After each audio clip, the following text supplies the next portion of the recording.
Isyana. Kenalin, namaku Ines. Dan aku Atira Sasyabila. Kita lagi ada di Jalan Tunjungan. Kali ini kita akan mereview sejarah yang ada di Jalan Tunjungan. Let's go!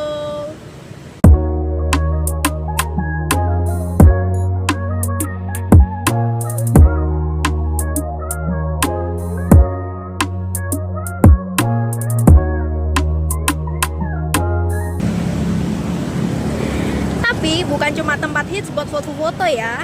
Sepanjang jalanan ini juga menyimpan sejarah panjang yang luar biasa. Dari masa kolonial sampai jadi simbol perjuangan kemerdekaan.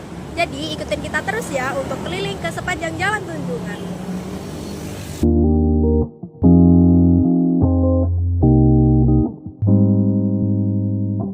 Ini bukan jalan Tunjungan yang kita kenal sekarang loh.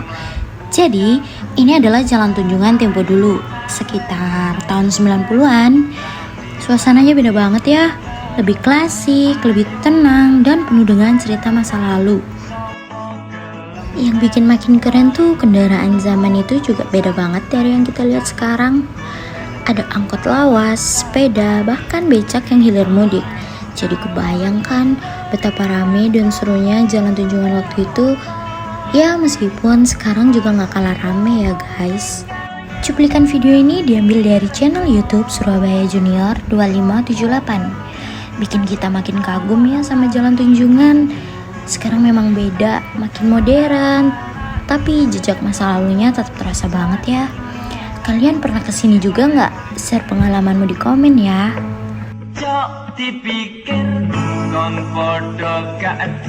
Selamat datang di Jalan Tunjungan. Ini nih jantungnya kota Surabaya yang penuh banget sama sejarah dan budaya. Koridor sepanjang 863 meter ini tuh bukan cuma pusat perdagangan dan hiburan aja loh, tapi juga sebagai saksi bisu perjuangan dari bangsa Indonesia. Dulu pas abad ke-18, Jalan Tunjungan ini sebenarnya cuma jalan lewatan dari rumahnya penguasa Jawa Timur ke arah kantor pemerintahan di Jembatan Merah.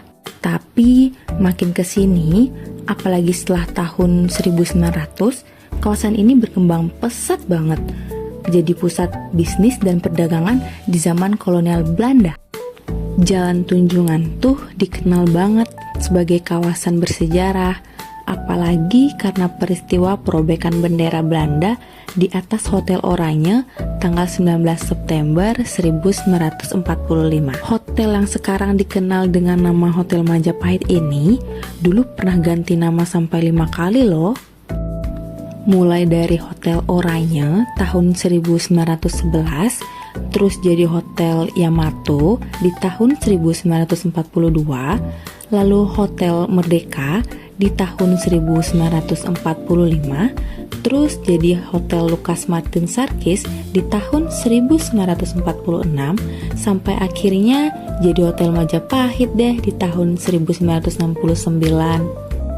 Dan peristiwa itu jadi simbol semangat juang pemuda Surabaya buat ngeraih kemerdekaan. Oke, kita lanjut ya. Jadi selain ada Hotel Majapahit, di area Tunjungan ada juga nih yang namanya Gedung Siola. Jadi selain sejarah perjuangan, koridor ini juga menjadi pusat aktivitas komersial sejak awal abad ke-20.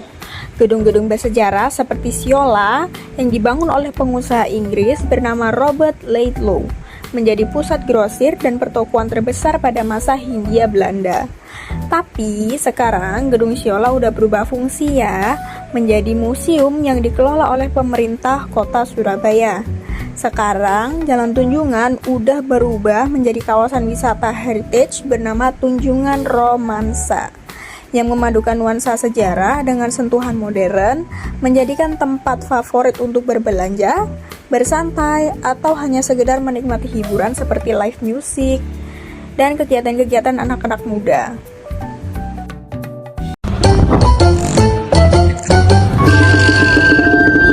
Halo Kak, boleh kenalin nggak namanya siapa? Hai, namaku Anissa.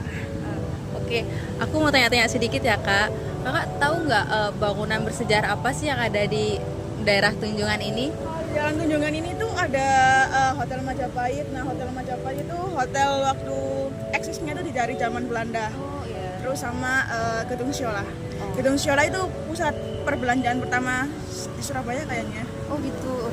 Ya, Makasih ya kak. Oke, sama-sama. Baik, sebelumnya boleh perkenalkan dulu namanya siapa kak? Nama aku Sandi. Kakaknya pernah tahu nggak ada kejadian penting di Hotel Majapahit pas zaman kemerdekaan? Oh iya tahu. Itu waktu apa kak? Perobekan bendera itu kan yang ada di atas hotel. Anak-anak muda Surabaya merobek bendera Belanda menjadi bendera merah putih. Iya. Udah, itu aja kak. Itu doang sih yang aku tahu. Makasih ya kak. Baik, sekarang saya sedang bersama narasumber dengan siapa namanya? Dengan saya Mbak Elisa kak. Oke, jadi pertanyaannya, kenapa sih menurut kakak tempat-tempat di daerah Tunjungan ini tuh dianggap tempat penting gitu? Soalnya di sini tuh banyak perjuangan-perjuangan yang lama, terus tempat-tempatnya juga kejadian lama di zaman dulu juga masih ada di sini kak. Untuk bangunannya juga masih banyak yang zaman-zaman dulu sih. Oke, selain itu mungkin ada lagi yang kakak tahu? Gak ada sih kak, cuman itu aja dulu. Baik, terima kasih. Iya kak.